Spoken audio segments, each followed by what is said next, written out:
ఇలాంటి వాళ్ళు చాలా రేర్‌గా ఉంటారు. వీళ్ళు తెలివైన వాళ్ళు అర్థం కాదు. తెలివి తక్కువైనోళ్ళు అర్థం కాదు. రోడ్డు మీద చెత్త వేసినా, ట్రాఫిక్ రూల్స్ పాటించకపోయినా వాళ్ళ నోటికొచ్చినట్టు తిట్టుకుంటారు.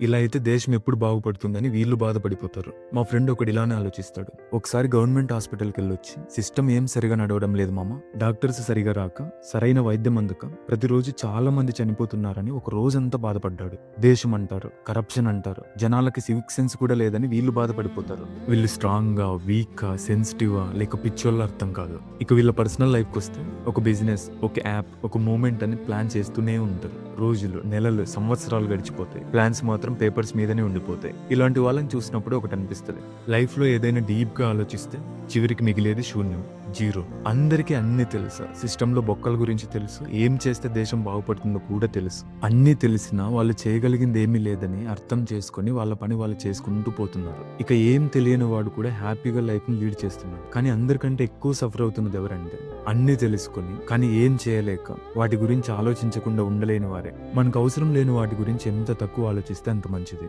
అన్ని తెలుసుకుని ఏదో చేయాలని టైం వేస్ట్ చేస్తూ ఏమీ చేయలేక మిగిలిపోయేవాడే నిజమైన చేతు కానివాడు.